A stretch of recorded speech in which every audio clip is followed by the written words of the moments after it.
সীমা, তুমি জগতের ইশার অশ্রু মুছিয়ে দাও ওগো বড় মামা। ও মা, ও মা, জয় জয় বড় মা, ও মা। ভিডিও শুরুতে গান আর ক্লিপস দেখে আশা করি বুঝেই গেছো যে আজকের গন্তব্য। হ্যাঁ, আজকের ডেস্টিনেশন হলো নৈহাটি। আর নৈহাটি মানেই বড় মায়ের সাথে দেখা করতে যাওয়া। যদিও দেখা করতে চাইলেই যে দেখা পাওয়া যায় সেটা জানি না, কারণ এত বছরে এই প্রথমবার আমি যাচ্ছি মাকে দর্শন করতে।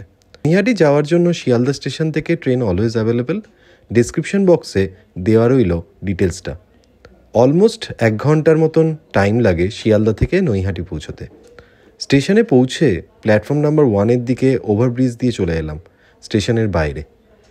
স্টেশন থেকে তোমরা পায়ে হেঁটেও আসতে পারো মায়ের মন্দিরে, রিক্সা আর টোটোও অ্যাভেলেবেল। খুব একটা বেশি দূর নয়, তবে যারা নতুন আসছো তাদের জন্য আমার মনে হয় ওখানে জিজ্ঞেস করলেই সবাই দেখিয়ে দেবে।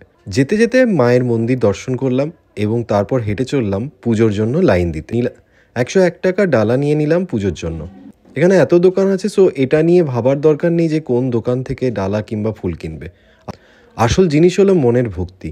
মন থেকে যা কিছুই ডাকবে মা অবশ্যই সাড়া দেবেন। শুরু হলো আমার লাইনে দাঁড়ানোর জন্য হাঁটা। প্রথমে ভেবেছিলাম যে হয়তো বেশি লাইন হবে না, কিন্তু যত এগোতে থাকলাম বুঝলাম যে আমার ধারণা সম্পূর্ণ ভুল। মোটামুটি 1.5 কিলোমিটার হাঁটার পর পেলাম লাইনে দাঁড়ানোর জায়গা।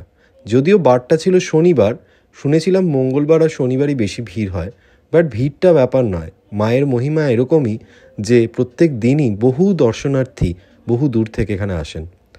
লাইন যদিও ঠিকঠাকভাবেই ডিসিপ্লিন মেনে এগোচ্ছিল, পেছনে তাকিয়ে দেখি লাইনটা আরও বড় হয়ে গেছে। কত মানুষ বিভিন্ন জায়গা থেকে এসেছেন মাকে পুজো দিতে। একটা জিনিস বুঝলাম অনেকক্ষণ লাইন দাঁড়ানোর পর, ধৈর্য হলো জীবনের এমন একটা প্রতীক্ষা যেটাতে ধৈর্য হলো জীবনের সবচেয়ে বড় ইম্পর্ট্যান্ট জিনিস। যে যত বেশি শক্ত হবে সে ততই বেশি জীবনকে বুঝতে শিখবে। গুটি গুটি পায়ে লাইন এগোচ্ছিল এবং আমরা ঢুকে পড়লাম মন্দিরের মেন গর্ভগৃহে। পরে যেটা হলো সত্যি অবাক করা ব্যাপার।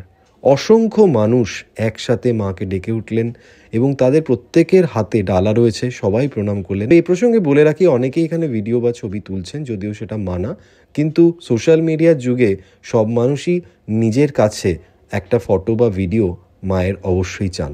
মায়ের কাছে চলে গেলাম এবং যিনি পুরোহিত ছিলেন খুব সুন্দরভাবে আমার ডালাটি মায়ের চরণ ঠেকিয়ে দিলেন। সবাইকে এটাই রিকোয়েস্ট করব, যারা গেছিলে তাদের কেমন অভিজ্ঞতা কমেন্ট বক্সে লিখো, আর যারা আসতে পারোনি অবশ্যই এসো। ভিডিওটি ভালো লাগলে অবশ্যই শেয়ার এবং সাবস্ক্রাইব করে দিও চ্যানেলটি। এরকম আরও ভিডিও নিয়ে আমি খুব শিগগিরই আসবো। ভালো থেকো, আবার দেখা। সবাই একসাথে বলে ওঠো, জয় মরমার জয়, জয় মরমার।